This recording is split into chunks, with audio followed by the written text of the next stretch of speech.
Welcome back to Big Boss Mare with Brandy Von Holten. Today I have with me Jason Cook. Okay, so I met Jason Cook a while back. He was a clinician at Von Holten Ranch. And, whenever I bring in new clinicians that I haven't rode with, I'm always kind of like, all right, I'm really trying to pay attention to what they say. So, the year that I brought him on, I think I actually had like 13 different clinicians that year. So he stood out to me, though, because of his humble nature and his stories that he shared in his past, and then his ability to ride and the ability to have other people. I mean, he didn't baby them. He knew what they were, that they're capable of more than what they thought they could do. So I've always been a big fan of Jason Cook. So when I've called him up a couple of times asking for like, hey, I need a phone number for this, or what do you think about that? So I thought he would be wonderful for this podcast, because this is an American Cowboy with some good virtues to him, and I would just like to introduce him. So, Jason, where are you? Where do you live at? I live in. I have a training facility in Cassville, Missouri, and I actually live about 8 miles from there in Exeter, a little bitty town in southwest Missouri. And my wife and I operate a training facility that we give a lot of lessons at, and we teach a lot of clinics and so forth there, and train a few horses. Okay, so you didn't always have your own facility. You have like a very extensive background where you had just picked up and left and went and got some training yourself. So we're going to go backwards a little bit. So let's talk about where you grew up. Was Powell, Missouri? Yes. I grew up it's nothing more than a post office. Okay. It's in extreme southwest Missouri. It's actually the only thing they're known for is the home of Albert E. Brumley, and he wrote the song "I'll Fly Away," the gospel song "I'll Fly Away," and that's about all Powell is known for. It's in the Ozarks of southwest Missouri and the hills, and most people, if they would come and visit me there, they would claim they hear banjos driving down the road. Do you know, whenever I try to, people that are out of state, whenever I try to talk to them about Sedalia, I'm like, hey, it's where the Missouri State Fair's at. And then a lot of people are like, oh, there's still state fairs. And I'm like, oh, yeah, most definitely still state fair. But something, yeah. I'm very involved with like all the chambers of commerce that are around here, because it helps, spread the word of Von Holten Ranch. But I had a lady one time at a chamber meeting was talking about how cool Sedalia is. And I was like, well, I really like Sedalia.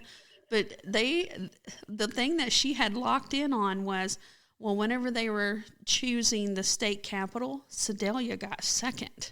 And I'm like, that's, for the thing to lock in on, I was like, girl, you're going to let that one go. You know what I mean? Like, we got a college here. We've got Leroy Van Dyke. We have Tyler Farr. He's a country singer. I mean, he's come from here.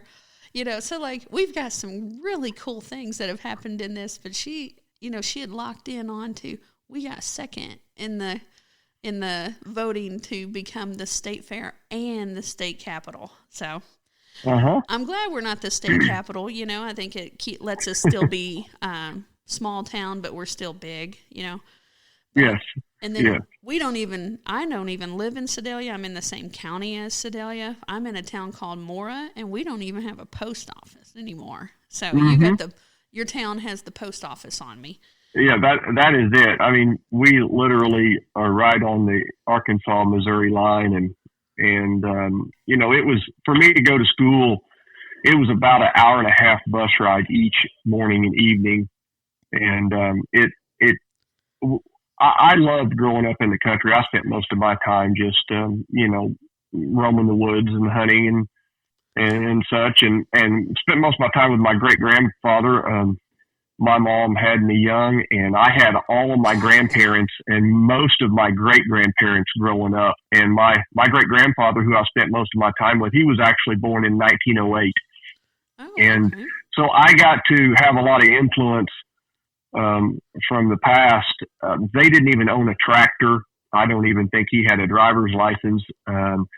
He had a few small horses there on the ranch. He had a half Welsh pony and then a couple of work crosses. And he didn't believe in having a horse if you couldn't pull it to a plow and ride it.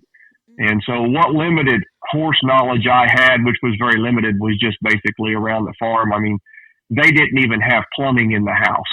Okay. We came from a very rural area, and my great-grandmother was very meticulous and neat in the home, and she would run you out of the kitchen if you didn't clean up. However, they thought it was, pretty gross to actually use a restroom in the house, and they had an outhouse, and that's how I was raised. I mean, rode a bicycle up and down the road, and hunted, and rode the little Welsh pony around the house to where it was a dirt track beat around the house. Well, so you were already, whenever you were a child, you already had old roots to you. Yes, absolutely. I would ask great grandfather about the Great Depression and all that, and he would tell me that he used to work for 50 cents a day in tough times, and they got up to $1 a day, and that was sun up to sundown, and that was really making money then. Oh, hey, so I'm sure you've gotten hired to pick up square bells before. Do you know? Oh, absolutely. What's the lowest amount you work for? Yeah. Well, I done it for 8 cents a bell when I hauled some hay. But my dad did it in late high school, and my dad actually done it. I believe he done it for as little as half cent a bell or a penny a bell, right around there. Oh, and my dad was actually on a hay crew when he was around 18, 19, and he actually was riding on the hood and come off the front of the hay truck and was ran over, and it broke his back. And he laid on a flat board for, I think, around 6 months. They said he would never walk again, but he ended up healing up from that fine and ended up being, other than now that he's older, he has some arthritis in that area, but went on and played softball and sports and everything. Oh, my goodness. Man, talking about your grandpa being born in 1908, my husband and I's ranch has been in the same family since 1906, and people don't understand. Whenever we bought this ranch, it had not been lived on since 1979, and it had all of those older generations that were here. They didn't throw anything away. They did not throw anything away. Every vehicle that we ever owned was still here. Wherever it stopped running was where it was at. And we had like 3 combines in the front yard, and one of them had like a locust tree that had grown through it. And I'm like, oh my gosh, we've been now open. When we bought the farm, it's easier to give birth than to raise the dead. Well, we had to raise the dead and then give birth to our trail facility. But I just know that, and they kept everything like that. I think just due to tough times, and they didn't want to get rid of anything because stuff was hard to come by. Well, you know how many spaghetti jars and jelly jars that we found? And absolutely. Oh, the number of tires that are ruined. We had to bring a service in here, and that was after we had already taken some tires to a disposal area, like to get rid of them correctly because there was such a large quantity of them. Like, I don't think, people that weren't around those older generations or on a family farm, they don't understand like the amount of they didn't want to get rid of anything because they had gone without. So that's exactly right. And we spent, my great grandma canned every summer. I would spend time, and we had a grinder. We would make relish and different things, but it was a hand grinder. You clamp it to the table and you hand grind. And they actually had a wood cook stove in the kitchen along with a wood heating stove in the living room. And it was a 4-room home, and you carried the water in from outside and set it in a pail, 2 pails. The front pail was fresh water. The back pail was cooking water, and you washed at a wash pan. And that's just how I was raised. We plowed the garden with a horse. We drug a sled with a horse. And, but we never done without, we always had what we needed, and they were a loving family. And And I learned a lot. My grandpa whittled a lot and created a lot of things from wood and was very creative, of which I am not. And I did not pick up enough of that. And creativity, I think it's kind of like a vertical jump in a basketball player. You're either born with it or you're not. So in high school, it says you played baseball and basketball?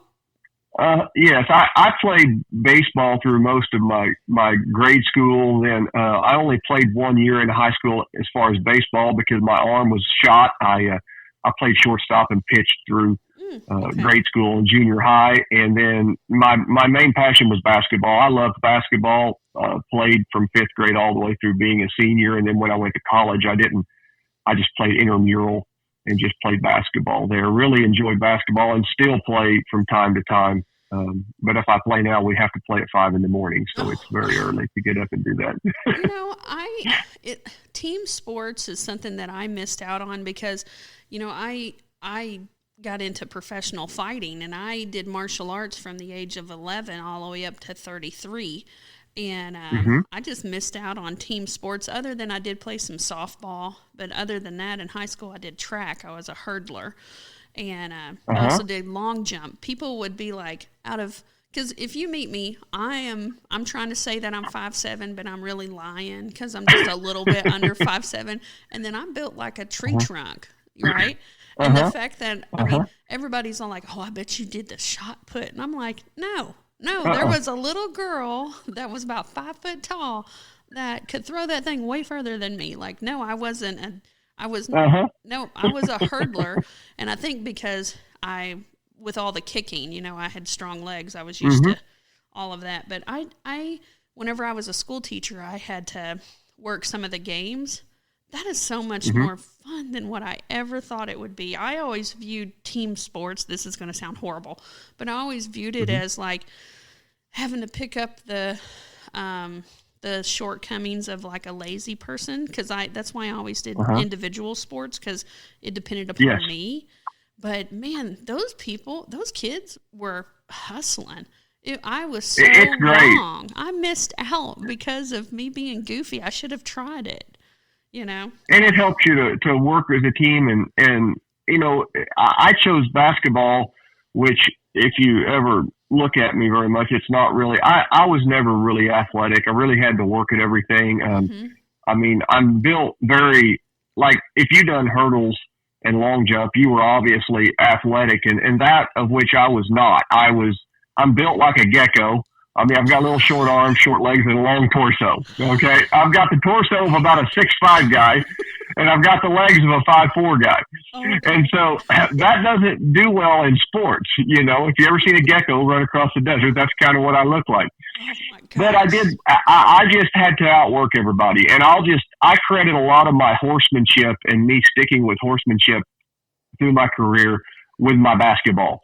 Because I had to come from the bottom to be a starter as a senior, and it took a lot of hard work. I got to school every morning. My dad would drop me off, and I would walk in with the janitors and with the principal who ran every morning. The vice principal ran every morning in the gym, and they would turn the lights on, and I would get to school almost year round at 6:30 in the morning, and I would shoot until school started. So that I had to find a way to make the team and contribute to the team, and that was being a shooter. And that's what I did in basketball, and I loved it. But I'm really not built for it. And if you see me or seen me do anything athletic, that's why when I got into martial arts for a while, I told my instructor, I said, "Listen, the only way I'm ever going to kick anybody in the head is if they're laying on the ground." Oh my God! Because I said I'm not flexible at all. You know, I'm very stiff in the hips, but I just found out what I could do well and tried to make the best of it. You know, a lot of people do not know how to train. Okay, so I teach mounted archery, right? And like whenever people come and talk to me, they're just like, "Oh, I've been riding my horse and putting my reins down. I've been working on putting my reins down." And I'm all like, "Yeah, we're going to be shooting from the ground for like a half year. Like the horse is the easy part." Yes.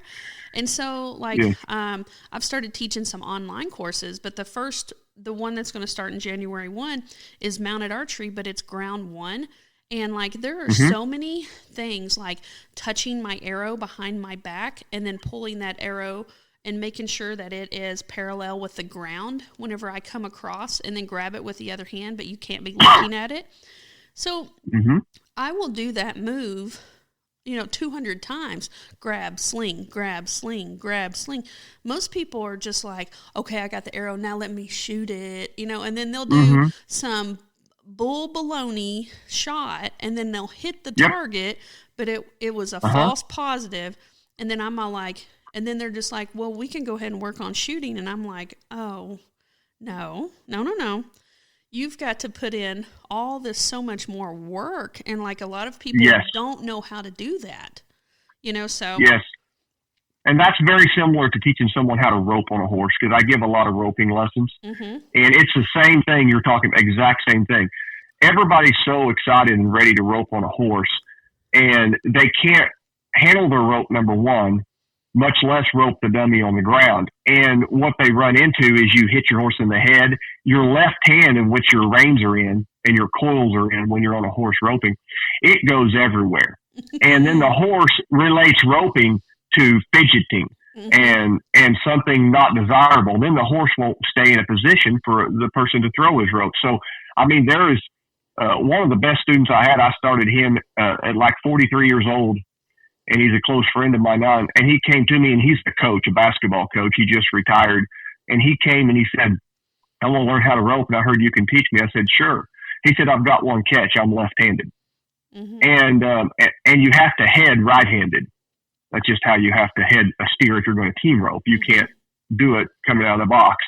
And so I had him, he roped the dummy on the ground for 1 year. And then he came and started roping the mechanical dummy on a horse. And I told him, and he was confident that it would go well. And then it was a whole new world when he got on the horse. And now he's a very successful roper and very consistent roper. I mean, he'll probably catch, I'd say if you turned him 20 out, he'll catch 18 or 19 out of 20. Okay. But he had to learn how to be consistent. Very, very, very consistent, and take the steps, and he put the time in. Most people don't want to rope the dummy for a year. They don't want to do it. No, they want the sexy part of roping. They want the Everybody sexy wants part. it now. Everybody wants it now, and that's not the way real things happen.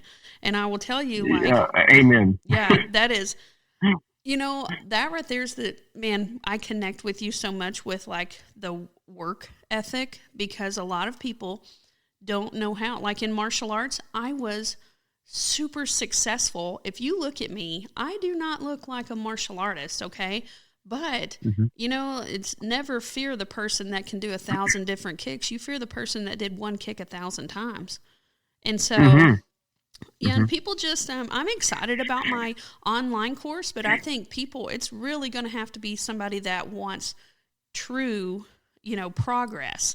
It's not, I'm not there for somebody to have a false positive, about their abilities, because I have safety that I have to look out for, just like you with roping, this is in mounted archery. I mean, that's an actual arrow, and it is a projectile weapon, I don't have time to powder puff someone and be like, looky there, you're such a champion. I'm going to be like, okay, did you do that move 600 times over the last 4 days?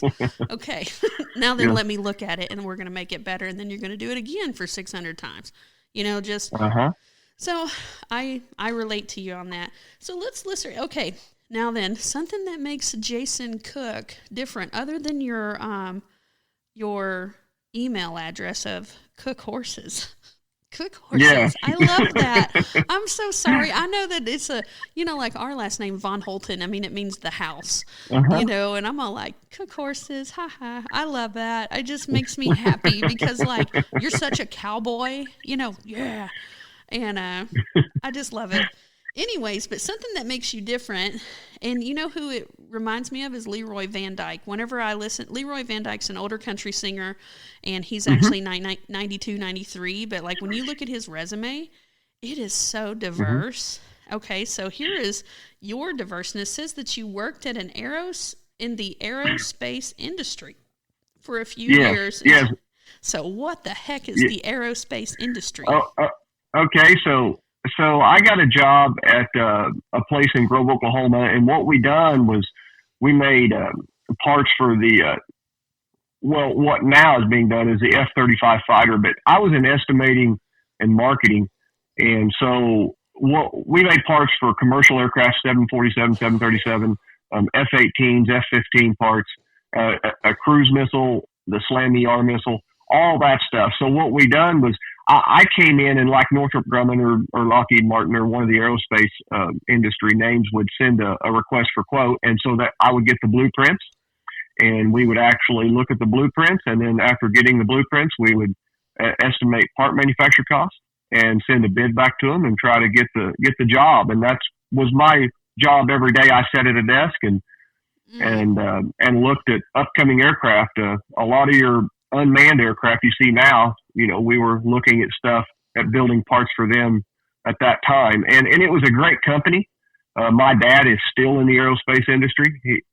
He works for another company down in Grove right now. And, I don't know if he'll ever retire because he loves what he does, but, right. He's the CEO of that company. And, it wasn't me. And I still remember going in and giving my resignation the day, and the vice president actually called me in and says, so it says here you're leaving to move to Arizona, and you're gonna ride horses. And I said, yep. And he said there's no other problems here. Nothing. Nope. There's nothing wrong. And it's hard to listen to that. It's hard for an employer to hear that because you think something's got to be wrong.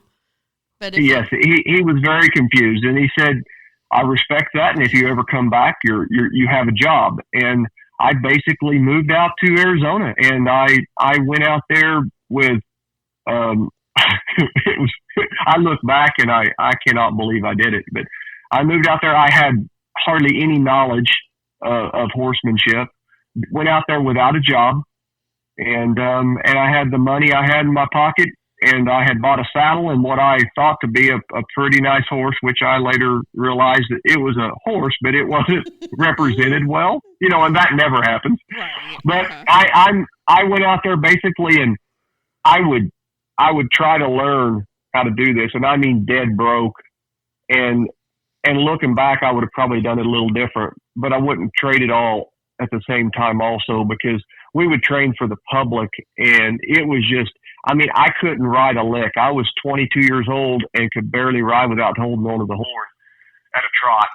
And I don't know what got in my mind to think that I needed to do this, but I did. I always had a passion for horses. So when I was growing up, I had a deep desire. If my mom and dad went to anybody's house that had a horse, I would bug them, asking them, have you ridden it lately? Are you going to ride it today? Can I pet it? I was just infatuated with horses from the Jason, time I could talk. Hold on one second. Hey, the audio, I'm hearing it different. So if you moved or something, move back to where you were. Okay. Oh, I haven't moved. You want me to turn my Bluetooth off? No, you're perfect again. I don't know if it'll record differently, but I'll leave this in here so people can hear the realness of it. But now you're back to sounding normal. So you said that you were 22 and I was. Yeah, and you thought that you couldn't ride a lick. You were holding on to the horn. So yes, at a trot, I couldn't ride at a trot without holding on to the horn. So I tell everybody, whatever level you're at, I've been there.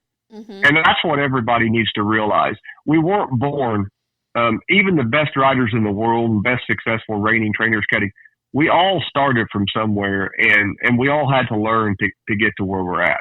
Right. And so I was 22 years old. I started late. I mean late. I didn't grow up on a horse. Now, the good thing about that is not growing up in like a ranch environment or a lot of horsemanship. I didn't have a lot of habits. I was pretty virgin with that. I didn't have a lot of things to change, but I didn't know anything. That's a negative. And I would bleed on my legs, bleed on my rear end. And I would ask people, so how do I keep this from happening? And I still remember I asked my mother-in-law at the time, who was a good rider, I said, how do I keep this? And they look at me and they said, Jason, you just got to learn to ride better. And I thought to myself, there's got to be a process in this, right. Other than just bleeding all the time. And so I think that's helped me along the way in my teaching, because I had to learn from a dumbed down version. Okay. I didn't assume anything. I had to learn through bits and pieces. Well, And so that helped me teach later on. Boy, whenever I first moved to Missouri, I moved here to try to go to the Olympics, and I didn't even have a job yet. And I moved with enough money for 1 month worth of rent and 2 weeks worth of food and fuel. And then I was like, okay, I'm going to try to go to the Olympics, and I look back on that and I'm like, whoo, Lord, I'm so happy that I was free enough to make that decision, but I don't know if I would do it again. And that's like with our ranch, we gave up. We had like 40 acres, a small house. I was a successful teacher. My husband was running a tool rental business and making great money. And we had the opportunity to buy the family farm.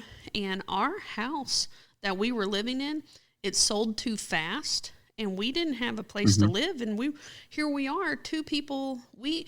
If we would have stayed on our old property, it would have been paid off within 7 years. Okay, so like right now at my age, I would have been completely debt free and had everything paid off. Well, now that's not the case at all, right? Like I'm gonna work for forever. Well, after I die, I'm still gonna have to work another 20 years. Anyway, not really. We're gonna get ahead of it and stuff, but. We had to live in a horse trailer, like nothing like going from stable jobs to like, this is what we want to do. And that's what it sounds like you did. You went from very stable job and to something career. You left a career for a dream. And a dream. Yes, you only live once. Right, most definitely. So let's, okay. So let's talk. There's something else special that I would like to tell everybody about you is that you're on your second wife, okay? But you have a very working relationship. You and your current wife, your wife right now, her name is Carrie, and you have your ex-wife from whenever you moved to Arizona. Her name is Amanda, and you have a daughter named Caitlin. That's 15 that you had with your first wife. And now you have a daughter that you had with your second wife named Mesa. That's 7. Yes, ma'am. But a lot of times whenever people get divorced, boy, somebody that they loved, they cannot say enough horrible things about them. And I'm all like, you've got to stop doing that. You have a child. And as soon as you have a child with someone, you don't get to talk bad about them. You've got to put that aside because you don't want that child to ever think that, that they were created out of hate, But I would like for you to talk to people about how your family functions with your ex-wife. So yes, we got divorced in 2006, and we continued actually to train horses together for about 1.5 years, 2 years after that.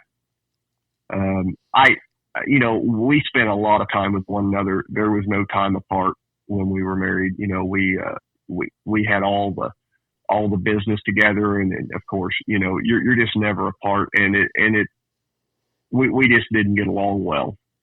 And so now that we're divorced, we just kind of made it a deal as it was very open. When I started dating my wife now, I mean, Amanda and I were still good friends. I mean, she's a great hand with a horse and does a good job. And then when she started dating her husband now, we didn't hide anything. We were open, and we all tried to get along. And basically, what I said, we all just have to put our big boy panties on.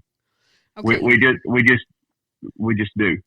Now, whenever you're saying that you're open, you mean like y'all had open forms of communication? Yes, open forms of communication. If Amanda was to call me, I mean, so many people they get worried about and insecure. Say if you're dating someone, you walk out of the room to talk to someone. Well, how about you just talk to them right there? Everything's open, and we all were very blessed to get along. But right now, I mean, she had 2 other children with her new marriage, and then Carrie and I have Mesa. We have a daughter, and we watch each other's kids.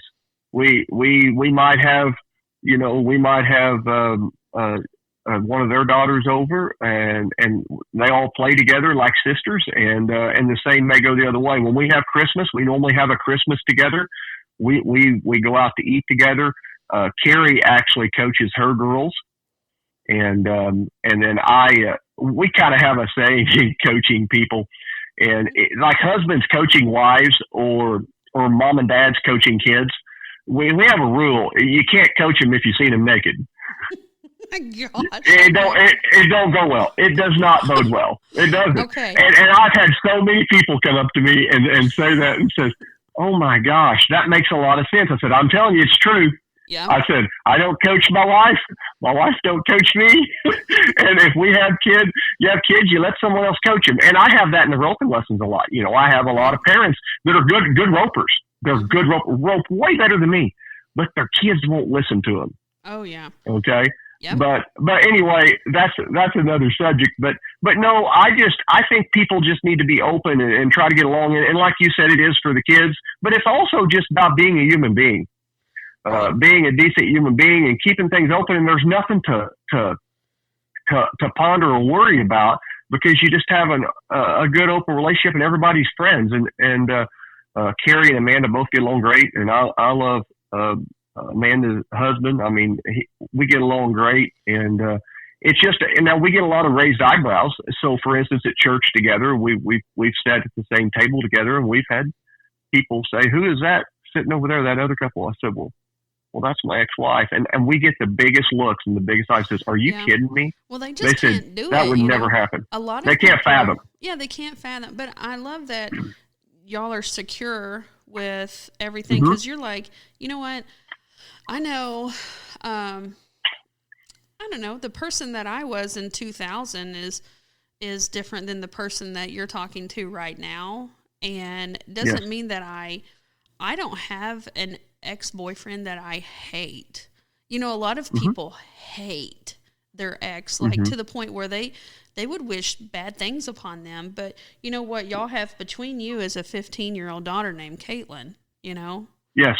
And so I do love, I mean, it is a little bit different for people, but who cares? It is very different, but the world, there's so many things that people just want to do because the world says that's how you do it. They never stop and think, does it have to be this way? And, that's in my horse training. I always, there's types of horses that I've never shown, but if someone came to me and said, I would like to get a horse to do this, I look at it from a horsemanship perspective on putting my place in the place of the horse. How can I relay this to the horse where it would make sense to him, where it would make sense to him to where he wants to do it for me versus forced. This is how I get my husband to do things. Okay. Like I make it his decision and I make it like the best decision. So I don't know if that's how I, hey, so let's talk about some of these horses. Do you prefer the mares over the geldings, or do you like to ride a stud horse, or like what do you prefer? I like riding mares. My best preference is mares. The thing about mares, I always tell people in intelligence overall, it goes like this. It goes mules, mares, studs, geldings. and that's normally how I look at it. And mares, I really like mares. They train a little better and faster, I feel like, for me, and try more. Now, this is overall. You'll get exceptions to the rule. Of course. But the thing of it is, people don't like mares a lot because I just said they train faster. Well, everybody to that horse is a horse trainer. They don't know if you're a professional horse trainer or you're a weekend warrior. They have no idea. They just do whatever they can do, and you're training them. They don't know whether a professional's on their back or a novice. And I tell everybody, when you take a hold of that halter, not even getting on it, when you take a hold of that halter, there's a feel that horse is giving you and you're giving that horse. And it's all what's acceptable. And mares learn the good habits faster, but they also learn the bad habits faster because they're not habits, good or bad, to the horse. They do something and get a release from it. Right. Because every horse does things for the release. Because I mean, it's, for instance, they say my horse is just high strung. It just wants to prance everywhere. And I said, where's your horse? They said standing out there under that tree. I said, well, he's not prancing.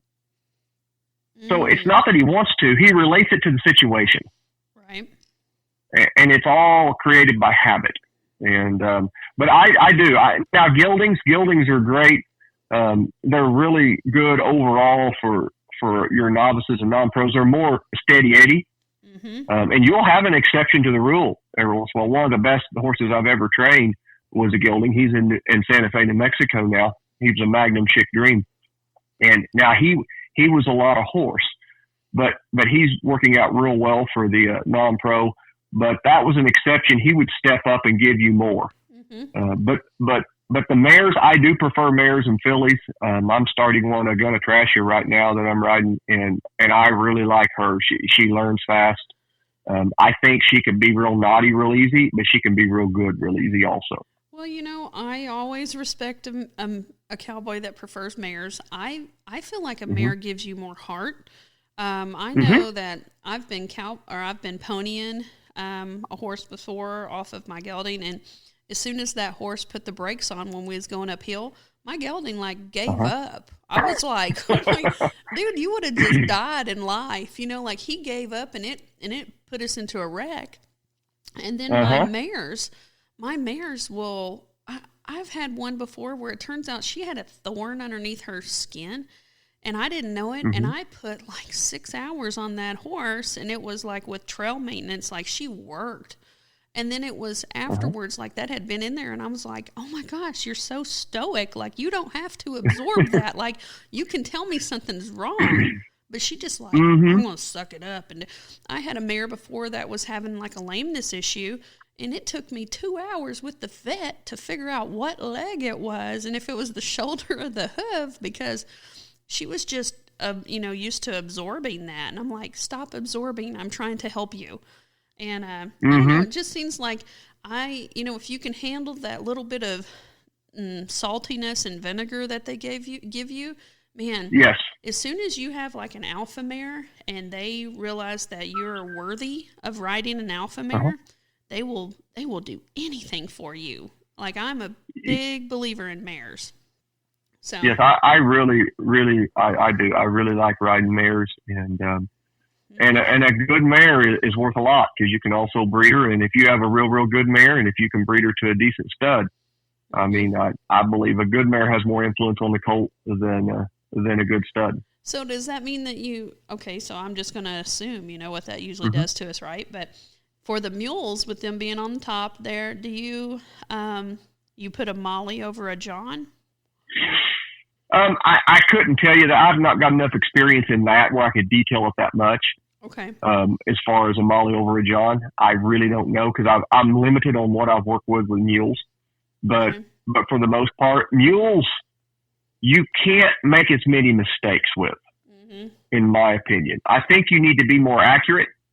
And the other thing with a mule, I believe your chances of just brute power and forcing something is a lot less. You really need a mule to try for you and get to do what you want to do, which is what we want in horses too. It's just that horses, like a big dumb gelding, sometimes the best reining horses are super athletic and kind of dumb.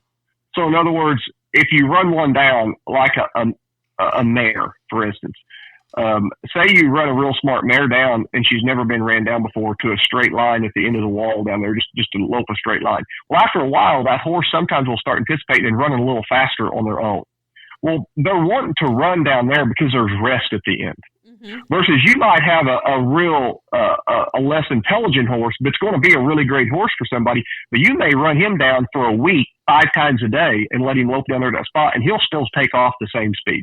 I mean, just same speed. We often find this a lot in our rope horses. When you start a rope horse, if you have a horse that's real intelligent, we say, how many steers do we run out of the box before we have to score one and nod and let the steer out and not go? Well, real intelligent horse, normally 2 to 3 steers, and then you need to sit there on the 4th one and let that steer go and let that horse relax. Now, I've had some horses that have made good amateur horses, and we have ran steers, say, 8 to 10 a day. for 5 days a week and ran steers for 2 weeks before we had to score one, because the gate would open and they would say, well, are we going? And say, yep, we're going. You heard the sound. You seen the steer go. We're going.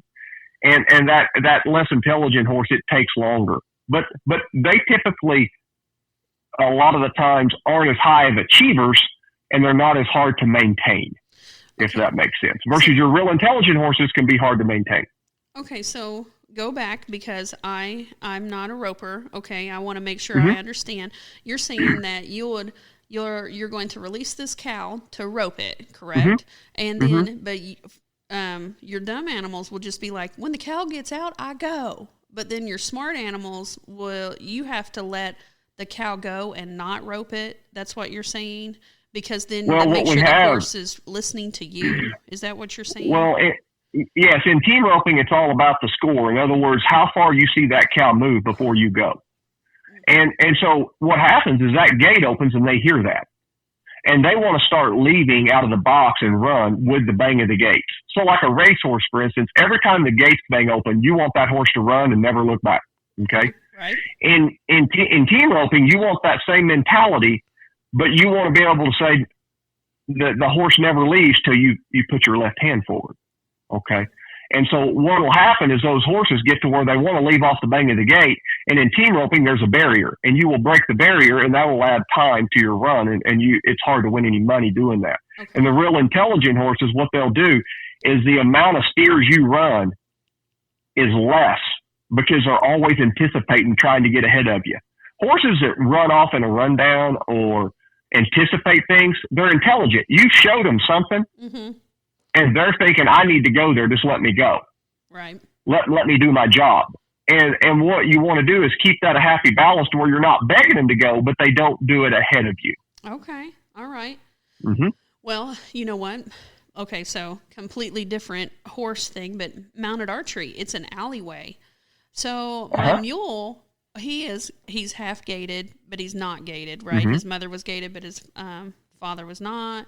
So he's just this really smooth animal, and he does that same speed for me, okay?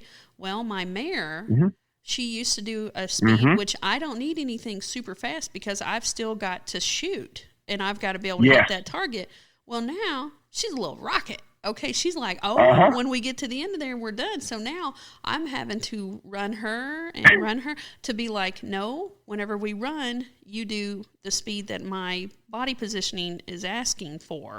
Because she's like, when we're down there, we're done. I get to rest. And she's, instead of being able to shoot 3 arrows, I can only shoot 2, which means out of 15 points possible, I've now only able to shoot worth of 10. Because I can't, I don't have that opportunity to get the third one off. So I'm trying to increase my speed so I can meet her in the middle. So I think that's the same thing that you're saying. She's just like, yeah, I know what I got to do. And then she's like, let me get it done, girl. And she's already fast. Well, she's running to the rest. So what you would do is the same thing we do in the rundowns is she's speeding up to go somewhere. And that's that rest spot down there. Right. So when you get to that rest spot, if you will trot circles, maybe 10, 15 circles, and then go back and rest somewhere in that middle spot, she will start checking off in that middle spot somewhere, and then you'll have more time to shoot your arrows. Because a horse that leans, say you have one that you're loping a circle, and every time you come around at one end, the horse leans towards the out gate. Well, you might as well let the horse go to the out gate and trot circles down there, or just work it. Something that horse, I'm sure there's something he doesn't do well, whether it's side pass, trot good circles or something, and just do that activity down there, because a horse is going to go where he wants to go. You can't stop that, but what you can do is let him go there and create more work so that he's more neutral throughout the whole pen and more honest with you, because he's like, okay, my ideas do nothing but get me a lot of work. I want to see what your ideas, because your ideas seem to be a little bit better. Okay, so this is like the thing that pops in my brain was whenever I was younger, I thought I wanted to smoke cigarettes, okay? And my parents caught me with them cigarettes, and then they made me smoke the whole pack, okay? And I threw up, and I was sick. So my idea was a bad idea. Like, they didn't know they were training a horse. You know what I mean? Like, they didn't know that that's what they were doing. But, well, so let's hear about, so does Carrie ride? Does Mesa ride? Oh, yes. Okay. Yes. Yeah, Carrie rides. Carrie grew up in the show world. So Carrie has shown in the competitive level in the NCHA in cutting. And then she also doesn't prefer that so much anymore, but she did do it for a while. But she loves English and hunt seat and hunter under saddle. And she has a background in pleasure also. And Carrie's a very good rider. And she came from a background more of more polished show horses. Mm-hmm. Had very good instructors when she was growing up and spent a lot of time riding as a youth, and had a lot of very good instruction, but no colt starting, no green horse experience really. Okay. And so we're pretty good balance in that. Carrie brings a good picture when it comes to knowing how to ride better, knowing how to show better, and handle yourself in the show pen. Very experienced and very good. Man, y'all two sound like a great pairing, because you're not in each other's lane, and you're not yes. where your past wasn't, because you were like grandpa's, like horse got to ride in a plow, and then you wanted to do colt starting. Yes. And you're more like, yes. yeah, that. And then it sounds like she is like uptown girl, you know what I mean? Like, this horse will do this. She was. Yeah. So, yeah. She was more of presenting the pretty picture in the pen. Mm-hmm. And so for instance, when I go to show a horse, I get a horse's mind ready and the body broke and everything. And I'll say, okay, Carrie, you tell me what shirt to wear, how to match the pads, because I'm very simple. I don't use a lot of silver. I'm a very simple person. Right. And I have zero style. I mean, zero style, and never have. And so she makes the picture prettier. She's my eye when I'm in the pen. She says, okay, it looked good or bad or ugly or where do we need to work on this? So that really helps a lot. My husband we have basically 4 businesses here. One of our mm-hmm.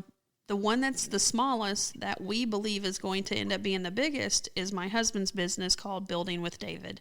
And he has this CNC machine, and we're going to have this subscription thing where you can sign up for 3 months, 9 months, which is a school year, or you can be on a continual project. But he's going to mail kids all of these wooden pieces, and then they're going to build with him, because so many people don't have access to that blue-collar upbringing, kind of like the upbringing that you had. A lot of people don't have access mm-hmm. to anything like that, and a lot of parents don't know how to build. Well, with David, mm-hmm. I had to call the local paper, had to call them 3 times to get them to come out here and do an interview, because they just thought that it was a construction company that was starting. They were like, this is not going to... I was like, no, this is innovative. I was like, this is... bringing back, being able to teach kids that don't have a wood shop class or homeschool kids that don't have access to this stuff. I was like, this is cool. This is like an at-home wood shop class with an instructor. And then what David has in his pocket is me, somebody that's like, was a school teacher and, won awards and all sorts of things for teaching. But whenever mm-hmm. you're talking about how you're a simple guy and I have to dress him, for like these interviews and stuff. And I'm all like, David, we gotta shave your neck. We're going to clean up it. We're going to get them eyebrows. And then I'm all like, bring 2 different hats so we can do 2 different mm-hmm. photos. And then like, we will do so much to shine him up. And then I'm all like, boy, did you just get a shirt that wasn't dry cleaned? I was like, you go get a shirt that's got like a stiff collar on it. And so like, whenever you're talking about yourself and your wife, I'm over here like, ooh, I'm understanding where she's coming from. You got to polish you up a little bit, because here you have so much to share, and like this wonderful, these bones to you, and you got to, but people have to say yes. So it's all about that initial, they got to give you the chance, they've got to give you that chance. And so I think your wife is really going to be helping open doors for you. Like I opened doors for David. And I after the newspaper came out here, they were like, this is amazing. And I'm like, thank you. Oh my gosh. Do you know how much went into making this interaction happen. And now since David was in the local paper, like we had somebody that works at the local high school contact us. They're like, oh, this is cool. And I'm like, man, see, so now that with that opportunity, now we, get other opportunities. So, there's just a lot to say about that finesse, making sure that you look the part, like you showed up to win. You put all that work in. And there's many parts to everything. There's all more to it than meets the eye. And that's what a lot of people run into when they first start showing. And a lot of people are intimidated when they first start showing. Says, well, I just want to trail ride and ride my horse around. I really don't want to show. But where shows are great is they give you a way to measure. Mm-hmm. And by measuring, you can not get in a lull to where you're just in the same thing every day and your horse isn't getting better. Because there's a few different kinds of people. There's people that consistently ride their horse, but there's no finesse and the horse really doesn't get better. There's no quality to it, okay? But they consistently ride. And then there's other people who have a lot of quality to offer, but they're so inconsistent. And then you get the same product, a horse that's not well-rounded. But you have to have consistency and quality in both. And and the only way to measure that is to go show or film yourself in video and watch your videos. But showing is such a good measurement because you'll have people that say, I've ridden all my life and my horse is pretty broke. And I can put two cones out there and say, trot between the cones and stop with your heel at the cone. And it's very difficult for them to trot the straight line to the cones and to stop with their heel at the cone. And it's not evident until you go show. And so showing not all the time it's not all the time just to go win. It's to measure how your progress is being made. Well, one of those humble beginnings, whenever I did all of that professional fighting and tried to go to the Olympics. My last fight was in 2003, and I fought in Oklahoma, and they had different levels, and I qualified in 2 different divisions because they considered me handicapped because of my age, even though I'm a 79 model. Okay, so and then I was in my 30s, but then I was like 32, 33, but that division was 18 to like 31, 32. So anyways, I qualified for nationals as an Olympic level fighter in 2 different age divisions. Okay. Then the next weekend, I went to my first horse competition. I'm like, I've had horses since I was 5, okay? Like, I have graduated from the pony to the bigger pony to the horse, and now I've got this horse that I have put money in to get broke, and I trail ride, and, like, I'm the best rider in my family, okay? Like, I can confidently say that. So I go to this horse competition, and they had 2 different courses, and you could enter on the high impact and the low impact. So I had to enter into novice, which I was like, I ain't no novice. I know how to do all this. Then I entered into intermediate. Okay. So they had 10 things you had to do.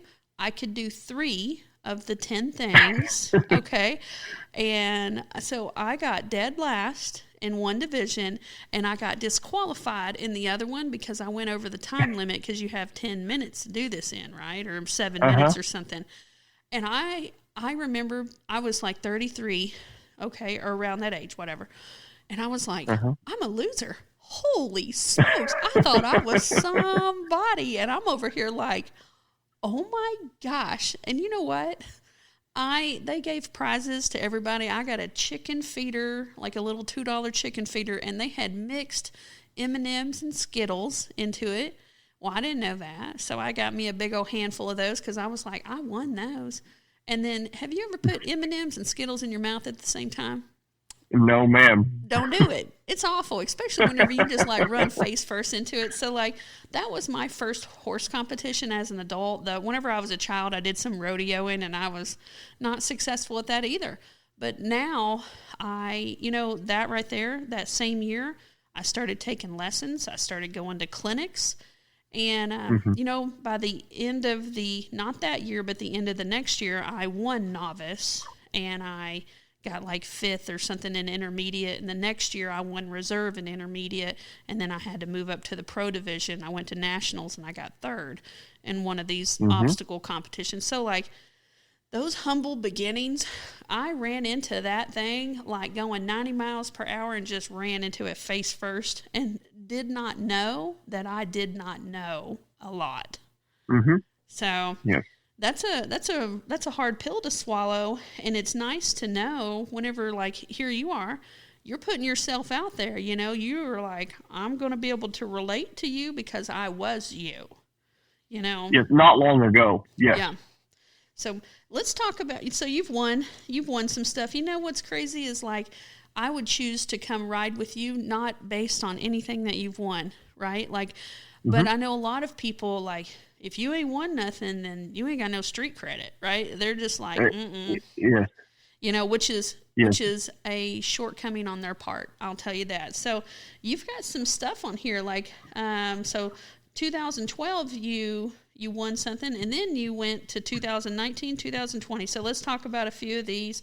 In 20, okay. Why is there a 7-year gap? I want to know that. So 2012, so I had been at Whitley since 2006, and we basically raised and trained our own horses and sold them all throughout the United States.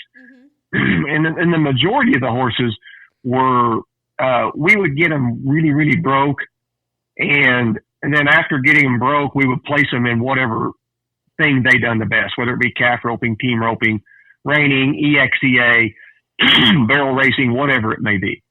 And so we came upon a local, actually behind the local hardware store, there were 3 horses. And these 3 horses ended up being, 2 of them were ex-reiners, and the other was an ex-cow horse. And there had been a divorce, and we found out about these horses, and this lady wanted to sell them. And we bought these 3 horses, and I come home, and I looked up one horse. He was a gelding. He was, I believe, 10 or 11 years old.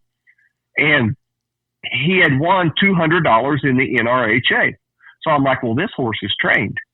And so I did some calling around, and supposedly he had been with about 8 different trainers, and some of which were some of the best money can buy, but he had only won $200. So I'm like, okay, there's something up here.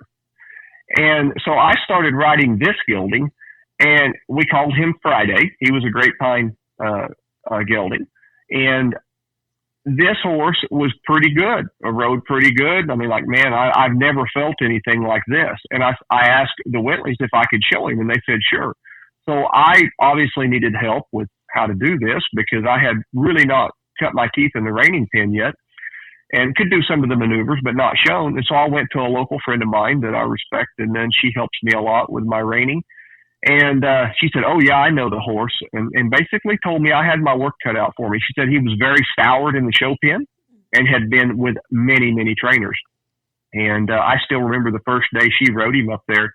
I went to do a rundown, and the horse wouldn't accelerate, and she kicked him real hard, and she actually landed behind the saddle and kind of squealed as she ran down the pen. But his name was Friday, and I took that horse and started schooling him because I used the horsemanship I knew to try to, I didn't know reining real well, but I got help with that, and I tried to use the horsemanship to get him less sour in the pen. Right. So I took that horse and rode him about a year and got him tuned up where I thought I could show him, and I showed him in, I ended up showing him in some NRHA events in Topeka, Kansas. I showed him in AQHA in Tulsa at the Holiday Circuit, and I took him to the IBHA World in 2012 and was able to fortunately win the IBHA World on him. And he was a lot of horse. He taught me how to use horsemanship to get a horse he was a highly intelligent gelding, like we were talking about earlier, but he was a gelding, but he was super intelligent. And so he would run off in the pen and refuse to spin in the middle. And he just had a lot of bad experiences. Right. But he taught me a lot on how to get by a soured horse and how to help a soured horse and get him where you can show him. And that taught me a lot. And I'm so thankful that the Whitleys put me down the road on that horse and let me have the opportunity to show him a little bit, because I learned a lot about showing and how to show in the show pen, especially on one that's not very cooperative. Well, you know what, Jason, that right there is something that, I've seen horses that will do anything and everything you ask them to do, and then they say no. and then it's a big no, and a lot of times the rider's not ready for that no. So like dealing with that is needed in the horse industry. You know? Hey, so let's what is the ABRA? ABRA is American Buckskin Horse Association, and they have their World Show in Tulsa, Oklahoma every year in July, and we go to that about every year. What's the R in it? ABR, unless I should have been ABHA. American Buckskin. I think it should be HA. Yes, oh, okay. I'm sorry. I typed this up wrong. Yeah. You know that? I typed that up. Okay, well, hey, I'm like, how are you getting horse from R? Okay, so you have done the Green Horse, Ranch Reining. You've won the Reserve Open in Reining. You've done the, you've won the World Open Ranch Rail, or maybe that's Trail Pleasure or Rail Pleasure. There's Ranch Rail. Okay. Ranch Rail Pleasure. Yeah, it's a rail class that they have now. It's gotten real popular. And then you've won the 2020 Reserve World Open High Point in Ranch Horse. So, okay. Well, how do people get in touch with you, Jason, besides Cook Horses? Horses. Well, you can, cookhorses@gmail.com. And then you can check me out on Facebook at JC Horsemanship and like the page. And we post most of our clinics and anything we're doing on JC Horsemanship on our Facebook. And then I have a website, jc-horsemanship.com. Okay, got to put that dash in there. But you know what? I have country-tough.com. And, you know, I tell people that dash is in there because it doesn't matter when you were born or when you're going to check out. It's all about that dash. You know, it's all about the dash in there. So we got country-tough.com, and you have jc-horsemanship.com. Yep, .com. Okay. And hey, so on closing thought, the number one thing that you run into with people at clinics that's keeping them from progressing? The number one thing I run into probably is, oh man, you know, it's the fundamentals: forward, backwards, left, and right. It's that people can't trot a straight line, lope a straight line. They can't connect the reins to the feet. You know, on a foundation of a horse, you have to have a foundation. And I tell people it's like this: if you don't have the foundation, you can go a ways on talent of that horse, but sooner or later it's going to bite you. And it's like learning the alphabet. If you left out the 4 or 5 letters in the alphabet, you can go on and spell words, write sentences, write paragraphs, maybe even write a paper. But as long as it didn't contain any of those letters that you forgot to learn. Right. And so many times in horses, I find that the left reine's not connected to the left foot, the right reine's not connected to the right foot, and they don't go forward, backwards correctly also. I mean, it's so important to connect the reins to the feet. So many people want to ride the head and the neck. Okay. And everybody looks at that head and the neck, and that you can turn their head, but that don't mean the body turned. But I'll promise you, if your belly button turns, the horse turned. Okay. Do you know, okay, so Jason, I'm so sorry that we're talking about mounted archery so much whenever you've got like this amazing horsemanship. But, you know, in mounted archery, I tell people if they do not put in that work at the beginning, then all they're going to end up being is a wonderful novice. And I was like, and I don't want you to be a wonderful novice. I want you to be a wonderful pro. I want you to go further. I don't want you to limit yourself. And it sounds like a lot of times people, if they've got to go backwards and work on those foundations to be able to not limit themselves in the future.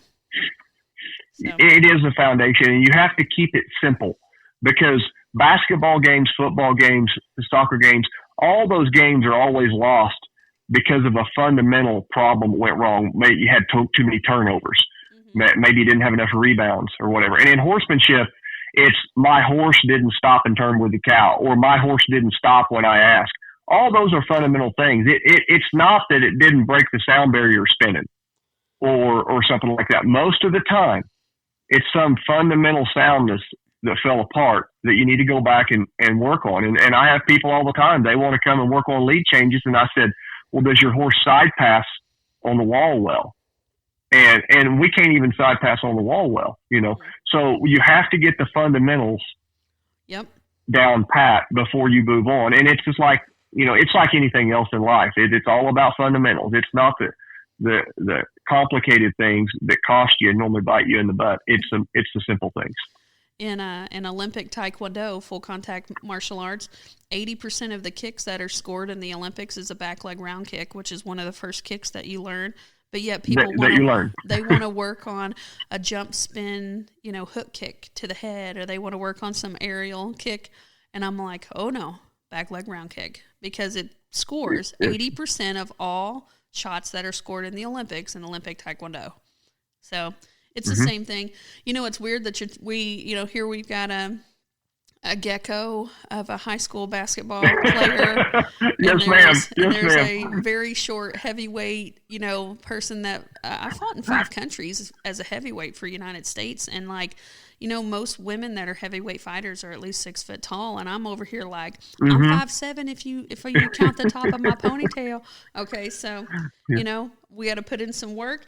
I want to thank you for tuning in to Big Boss Mare with Brandy Von Holten, and most definitely check out Jason Cook at jc-horsemanship.com, and y'all have a wonderful day.